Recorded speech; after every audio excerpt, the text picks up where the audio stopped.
Hello everyone, welcome to my YouTube channel. আজকের ভিডিওতে তোমরা পাবে ক্লাস 6-এর সোশ্যাল সায়েন্স 5 নম্বর পাঠ ভারত পরিচয় এবং ভৌগোলিক বৈশিষ্ট্য। সমস্ত পাঠে প্রশ্ন উত্তর খুব সহজ করে দেওয়া হয়েছে, তাই তোমরা ভিডিওটি শেষ পর্যন্ত দেখো এবং ভিডিওটি ভালো লাগলে অবশ্যই চ্যানেলটি সাবস্ক্রাইব করে রাখবে।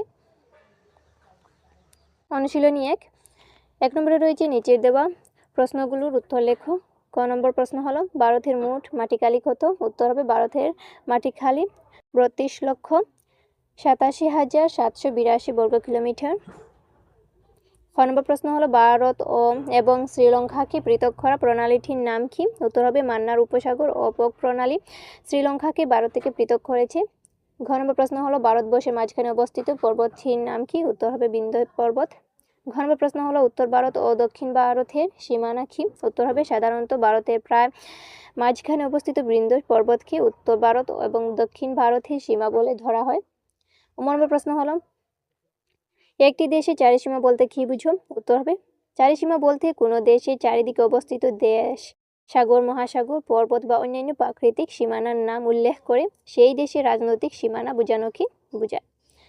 2 নম্বরে রয়েছে ভারতের চারিসীমা লিখো।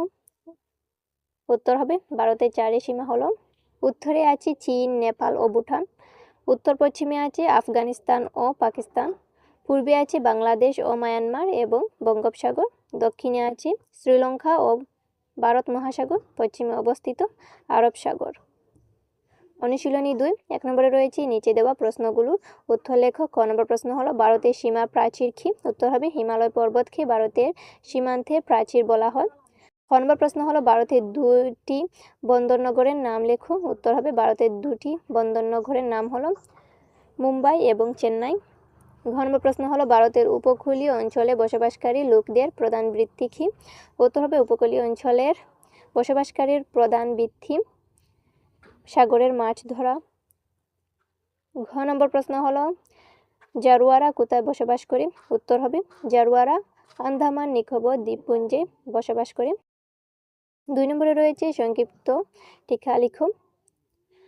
ক নম্বরে রয়েছে উত্তরের পার্বত্য অঞ্চল। উত্তর হবে ভারতের উত্তরে হিমালয় পর্বতমালা ও আশেপাশের পাহাড় নিয়ে এই পার্বত্য অঞ্চল গঠিত। এটি কাশ্মীর থেকে অরুণাচল প্রদেশ পর্যন্ত বিস্তৃত। হিমালয়কে উচ্চ হিমালয়, নিম্ন হিমালয় ও বহি হিমালয় এই 3 ভাগে ভাগ করা হয়েছে। পৃথিবীর সর্বোচ্চ শৃঙ্গ মাউন্ট এভারেস্ট উচ্চ হিমালয়ের অন্তর্গত। গঙ্গা, যমুনা ও ব্রহ্মপুত্রের মতো বড় নদীর উৎস এখানেই এবং এটি ভারতের জলবায়ুতেও প্রভাব ফেলে। খ নম্বরে রয়েছে উত্তরের সমভূমি অঞ্চল। হিমালয়ের পাদদেশ ও দক্ষিণাত্য মালভূমির মাঝখানে বিস্তৃত সমভূমি ভূভাগকে উত্তরের সমভূমি বলা হয়। এটি প্রধানত গঙ্গা, যমুনা, সিন্ধু ও ব্রহ্মপুত্র নদীর পলিমাটি দিয়ে গঠিত। উর্বর মাটির জন্য এই অঞ্চল কৃষির জন্য খুবই উপযোগী এবং এখানে ধান, গম, আখ ও পাটের চাষ বেশি হয়।